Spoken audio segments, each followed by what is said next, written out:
Hello and welcome back to the Naked Marriage Podcast. We are Dave and Ashley Willis, and on this podcast, we address the truth about sex, intimacy, and lifelong love. And you guys, we are interviewing such a precious couple today that has so many great things that you can learn about your marriage, but also there's a story they share that literally will have you rolling. Oh, so you have to listen till the end. They are so funny. It is epic. And I just want to say handcuffs are involved. That's all I want to say. They are, yeah. All right.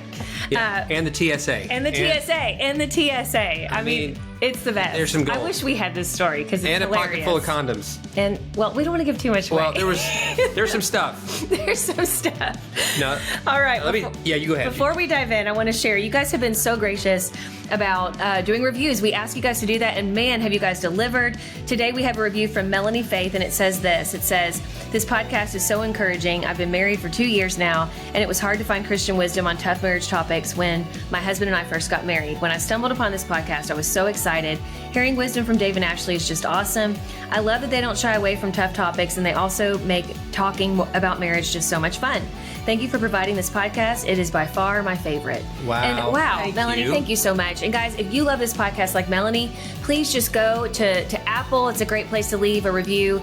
And just real quick, leave a quick review. You don't even have to write anything long, but just, if it's something that you love, it's the best way to spread the message of the Naked Marriage Podcast. And when you do that, you're helping more marriages. And so thank you guys. Yes, and the vast majority of people listen to this podcast on Spotify, iTunes, and that's great. But you may not know, we put these episodes on YouTube where you can watch. And today would be a great one for you to watch because it's a video interview again with our friends Jeremy and Corrie Isaacs. You'll be able to see them all. You'll be able to see Ashley's amazing fashion sense, right? I don't know Her about hair that. is looking stunning today. You've got this adorable, just whole ensemble put together. Well, and thank you, sweetie. I know. I mean, the fashion people of the world, you need. I'm glad you think need to so. tune That's in all that matters. because That's all that matters. you're a trendsetter. I don't know about that, But you can't see all of that on iTunes, right? So where can they go on YouTube to watch this? So go to YouTube. There are 2 different channels where you can see our content. The first is the XO Marriage channel, where we're putting out content there outside of the podcast all the time, along with others. It's a great channel. And then the Dave and Ashley Willis channel on YouTube is where you can get the Naked Marriage Podcast. So check those out. All right, we're going to dive into today's episode with our friends Jeremy and Corrie Isaacs. They pastor Generations Church in Canton, Georgia. They are the parents of 4 kids. They've been married almost 20 years. And they're the authors of the new book, Your Marriage Matters. We were honored to write the foreword for that book, and you're going to love this conversation. So let's dive in. Well, friends, like we said in the introduction, we're super excited to have our friends Jeremy and Corrie Isaacs here on the podcast, pastors of Generations Church, authors of an awesome new book, and they're just great people. And so you're going to enjoy this conversation. We're going to have a lot of fun. Jeremy and Corrie, welcome to the Naked Marriage Podcast. Thank you so much. Thanks for having us. We're really excited to be here. Honored to be here. Awesome. Well, tell us. We always like to start with this. Like, go back in time. I'd love to hear the story of how you guys first got together. The origin of this epic love story. So how'd you meet? What was it like at first? Yeah, so Corrie and I met at church youth camp. So that's just a plug for everybody to send your kids to camp. You never know who they're going to meet. But we met when we were 13 years old. And so the story that I tell is I was walking this way down the sidewalk and she was walking this way with her friends down the sidewalk. She passed by and I started following her, and I've been following her the rest of our lives. 13 at church camp, became just great friends, best friends eventually. And that was the day of like AOL Instant Messenger. And so we would send messages because we lived about an hour and a half apart. And so we would just kind of communicate from a distance through our teen years. We didn't ever really date except for a really brief 3-month period when we were 16.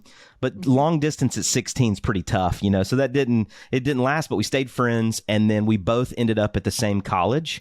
I was actually sitting in a class one day and she had gone to a community college her freshman year. So she came on like a campus visit.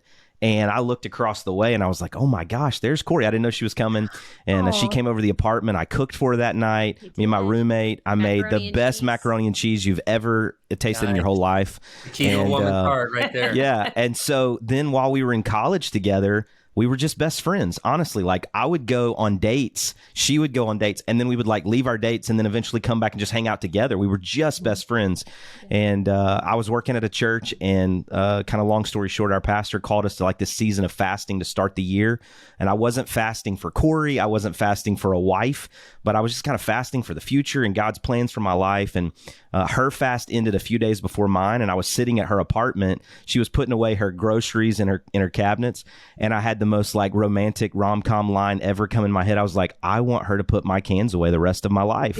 And so my fast ended on a Friday. We went on our first date on Saturday to O'Charlie's. I had loaded potato soup, if anybody's wondering.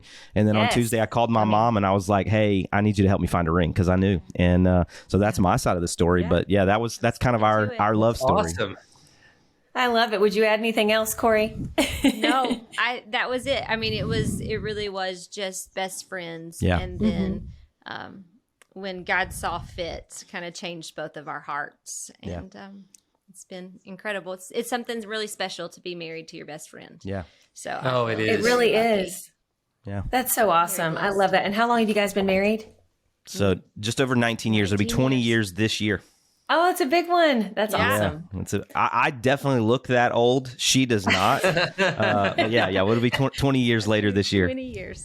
Oh my goodness. That's so exciting. I love hearing that. And I mean, to know each other since you were 13, that is so cool. And, kind of growing up together. I mean, you're growing up together and growing in the Lord together. I just love that. And I know that you guys, you're pastors and you work together in that capacity, but also you have this amazing book. And I'd love to hear Your Marriage Matters, which I love the title. Yeah, we were honored to write the foreword for it. And I'm like, this is great stuff. I mean, I learned a lot and was encouraged by it. So tell us about like what motivated, what the inspiration was behind the book. Yeah, so Corrie and I come from two different contexts of marriage. I'll let her share her side of this in a second, but I mean, we come from two totally different perspectives. And so since we've known each other so long, one of my favorite things is that I've known her younger sister since she was like in grade school. I mean, I've got a large context of her family life, even in our, our personal history. And so my parents were married until my mom passed away a few years ago. Like my parents were happily married. I never heard them argue.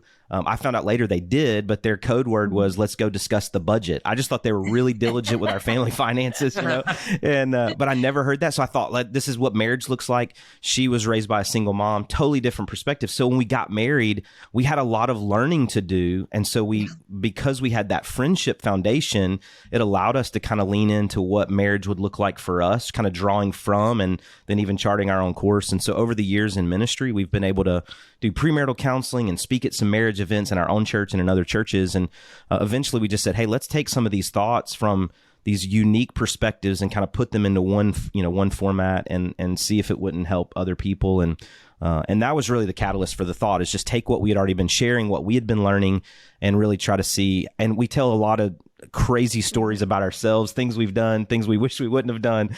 But to just say like, hey, every marriage has its challenges. Every marriage has like its matters, things that you do. But that your ultimate marital story is telling this larger story. And I think that was the heart behind it. Absolutely. I think two things contribute to the book.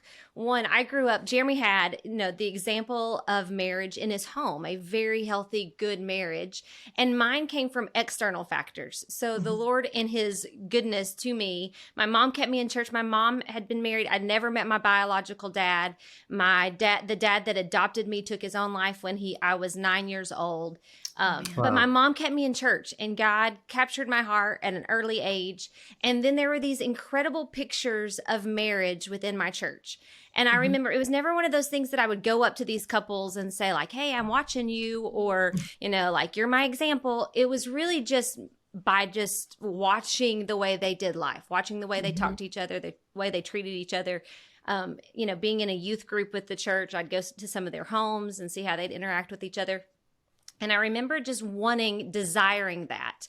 And God really was kind of put those pictures of marriage for me there. And so that was a big part of this book, is saying like, whether you saw a healthy picture of marriage or not in your home, or if you saw it outside, God still can redeem all of those pieces, and you can have what God created for your marriage. I think the second thing was really saying that like, although Jeremy is my best friend, before we ever got married, my relationship with Jesus was first. And so our marriage is now centered around Jesus. I know who I am in Christ. He knows who he is in Christ, which allows our marriage, I think, to like filter all things through that, which I think helps as well, which is part of the book as well. Yeah. I love that. And just that foundation in Christ together and being, I hear a lot of people describe it this way, like two whole people entering into marriage, two whole individuals worshiping the Lord and keeping him first in your lives and then coming into the marriage. And that's, those who we have a lot of listeners who actually aren't married or maybe have been married, but want to marry again one day. Yeah. And I think that gives them, something to look to, like a goal to go for is to heal and to have that wholeness. But Corrie, let me tell you, I love that you're speaking so openly and honestly about how some of us have backgrounds that, like you said, it wasn't in our home, like the healthy marriage that we have seen in our lives. It wasn't in our home. And I think some people, when they go into marriage or have even the desire to marry, and then they get in their marriage and they're kind of disillusioned, they feel like, well, am I doomed? And I love how you're speaking so boldly saying, no. Like, God uses everything and we all come from different backgrounds, but we can still, have a thriving marriage. Now we've got to learn things. We've all got to heal. And I would even say, even if you did grow up in a home with a healthy marriage, there's still things we all have to work through. Absolutely. And because, you are two individuals coming together, your marriage isn't going to look just like any of the marriages you've seen because God's called you to your marriage. And I just love how you all are offering people hope, in that way. And I will say, I was reading your book and I love how you guys go through anything and all things, marriage. And like you said, you share a lot of personal stories. But there was one line when it came to communication that really stuck out to me. And you were talking about how, like, when you're in conflict or just in a stressful season, and I can't remember which one of you said this, but it was to the effect, and if I get this wrong, please correct me. It said something to the effect of like, if everything is a big deal, then when you really do have something big that you need to address, it's hard to even know that it's a big deal. Am I saying that correctly? Yeah, and you probably said it much more poetically than I said it. Yeah. That's a mantra for Corrie. Yeah. Yeah. I think that really kind of started raising children. I am by nature just a very laid back individual. I mean, almost to a fault, And so it was one of those things that as the kids were getting like growing up and what I would focus on as a parent, it really became like, I don't know that everybody has like this, like home values, but it really did become kind of like a parenting filter value for me, that if I make everything a big deal, then what do my kids know to focus on? So for me, it was if spilling the milk on the carpet gets the same kind of level of my attention as telling a lie, then in their heads as they mature, those are equal playing fields, and they're not in our home. Yeah. And you've got to decide those things look different in everyone's home. And so for us, those were just one of the examples. And so really trying to filter, like, what are the important things? Like, what do we hold true to that we don't compromise on? Those are what get our attention. Everything else may need correction or may need like some like correction, I guess would be the best way to say it. But, and then what gets discipline and what gets attention, what gets conversation. And the same is true in our marriage. I mean, if I make leaving the coffee cup that frustrates me on the table out the same as being dishonest, like, then you don't know, you're fighting about things that are trivial, that don't matter. And so really trying to find out, like, what are the things that we value even in our marriage? And let's have conversation and discussion and really dive into those things, and everything else we can kind of figure out along the way. Yeah. And the phrase there, which I love, and again, she lives this out, is if we make everything a big deal, then nothing's a big deal. Yeah. Right. And it is this idea that we've seen it in advertising, marketing, like if everything's in bold font, you don't know what to focus on. If everything has the same. Yeah. And so, I mean, it really has been kind of a guiding principle in our home, both from our marriage into our parenting, even into our ministry. Like, what are the things that we truly value? And if we focus on those things, like it is guiding, and it helps to keep us on the right track. Right. No, I just love that. That really, I mean, there's so many things that stuck out to me, but you're right, in marriage and in parenting, because I do think there's a lot of couples that write us, and I know you guys too, in the work that you do, you probably hear from couples in this dynamic that they just feel like they're constantly in a fight, like over every little thing. And I think just hearing kind of that mantra, so to speak, like saying like, we're going to believe this. And so we're going to sit down as a couple and decide what are the big things. And then we're going to be willing to not make a big deal about these other little things, to choose our battles wisely. That's kind of a phrase that's thrown around a lot. I think that will help people to have so much more peace, right? And perspective. Oh, and, yeah. I mean, even early in our marriage, we had to learn that. We did. Not everything's a huge deal. I think just that simple truth right there could be so clarifying for so many couples who are listening, where you get in this negative spiral and you realize part of the reason why is we're making everything a big deal. Yeah. And then when we really do have something that's a big deal, we don't have a way to differentiate that when everything has been a crisis. And so, so we could all stand to take one of Corrie's chill pills. That's exactly right. That's exactly well. And chill like the other thing that I love, and she's really the one that kind of brought this to our marriage and really helped to create language around this for us is like, is this a preference or is this a principle? Because sometimes our communication, our conflict, like it was, I'm arguing about or really like adamant about something specific, but that's just the way I prefer it. It's not a principle that we're going to build our marriage on, our family on. It's not something that's worth an argument. We met an old couple one time, and one of our favorite things to do is when we meet a couple that's been married just like a lot longer than us, we'll say, hey, what's the secret sauce? Like, what's the, and she's like, we'll kiss each other on the lips every day. And I'm like, oh, that's so sweet. And I asked him, I was like, hey, how do you stay married? And he was like, just don't fight about dumb stuff. You know, like it's just not worth it. I don't have the energy for that anymore. Like, is it a preference or is it a principle? And ultimately, like if we kind of find those things, because what we found to be true in our marriage and in other couples that we do life with and we've walked with or we hear from, like ultimately you fight about or argue about or have conflict around a lot of the same things. Like you have those things that you just keep coming back to. And if you could determine like, hey, that's actually just a preference and we can agree to disagree, or we can find a way to coexist around those preferences, then that will probably remove a certain percentage of the things that you argue about or have conflict about. And I think that's just a huge piece of developing healthier communication skills. Yeah. Totally. I love that. I would love to hear, I know you guys share a lot of stories, but what is your, and we don't want to give too much away, what's your favorite story that you guys shared in the book? And if you want to share a little bit of it, we'd love to hear it. Do you have a favorite? I've definitely got a favorite. Okay. I mean, I've got a couple. You go ahead. Yeah. So I think one of my favorite stories for sure came 24 hours after we got married. You know, we'd been friends.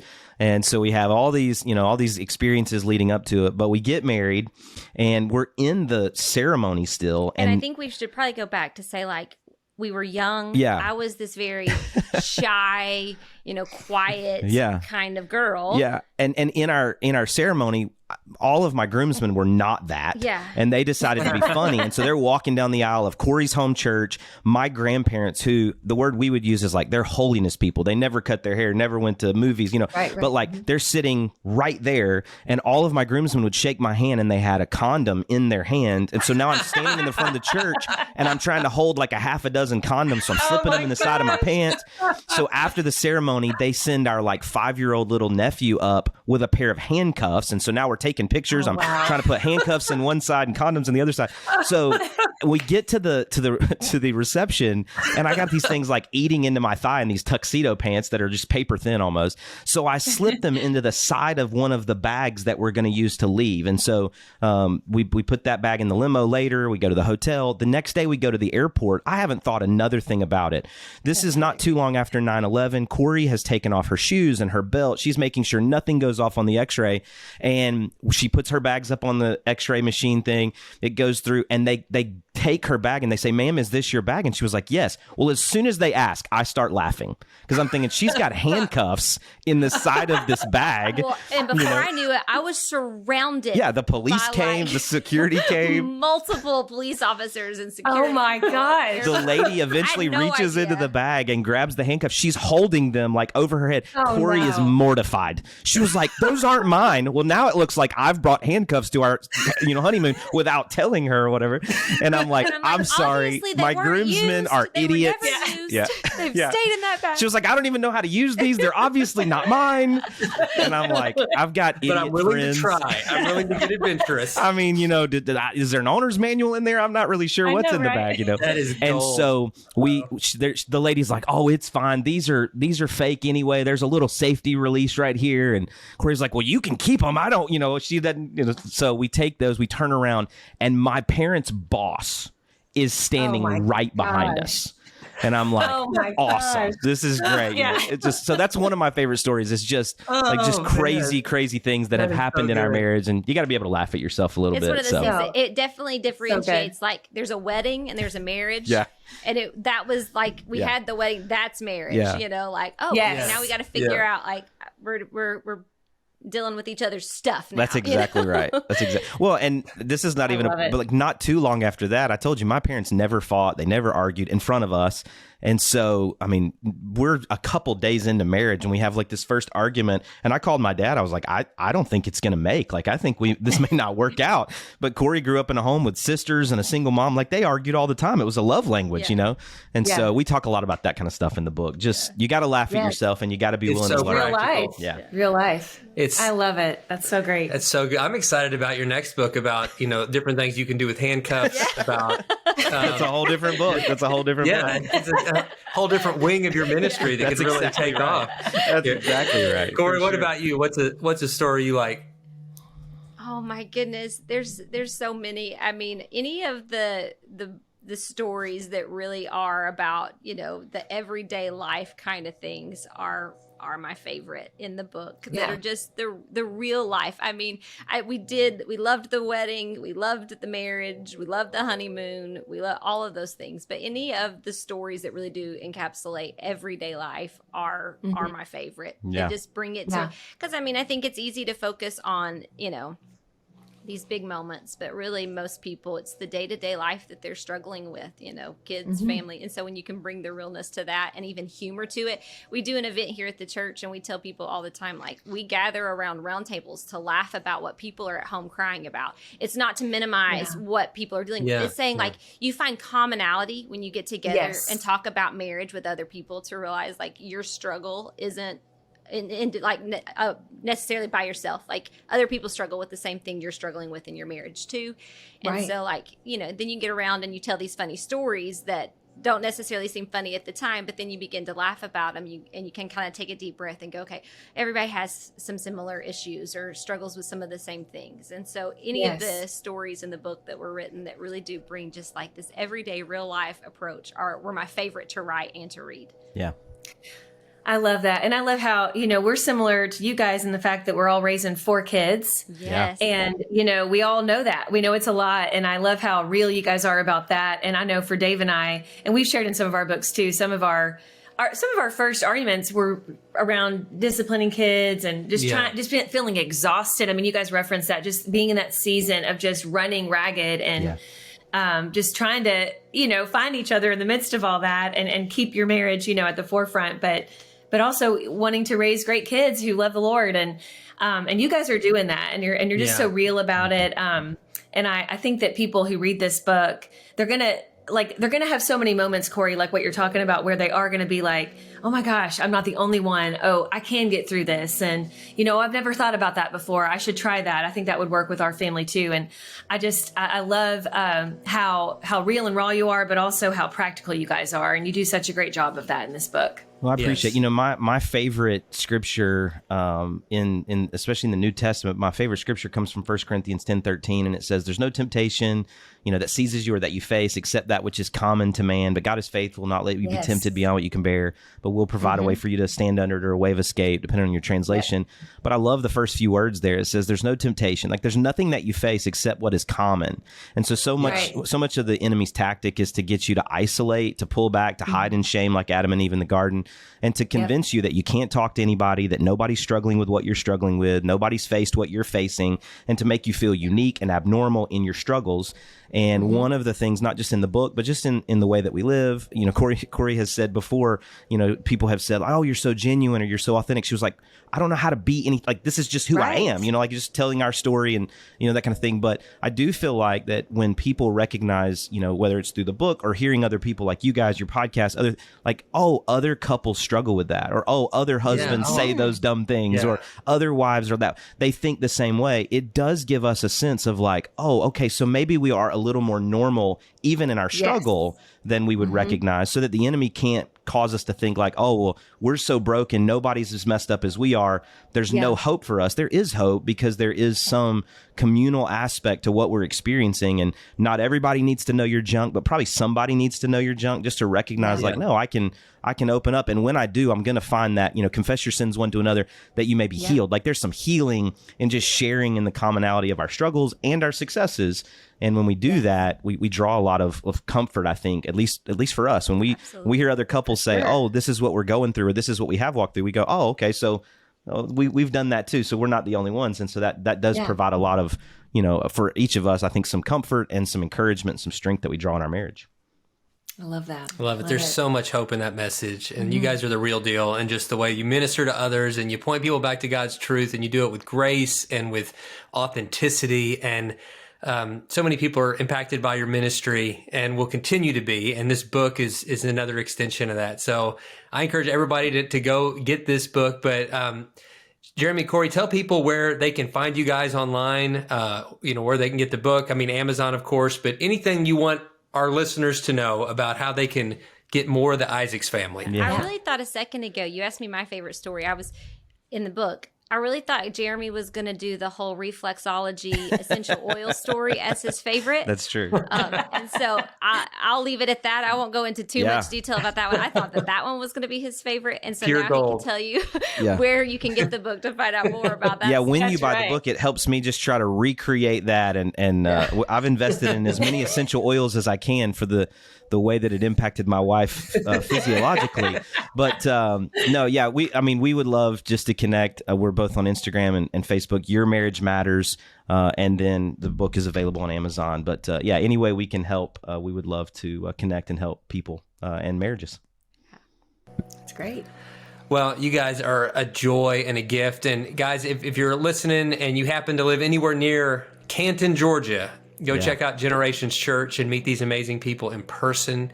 But if you're somewhere else in the world, there's plenty of ways to get connected to their ministry online. And get this book. You will enjoy it.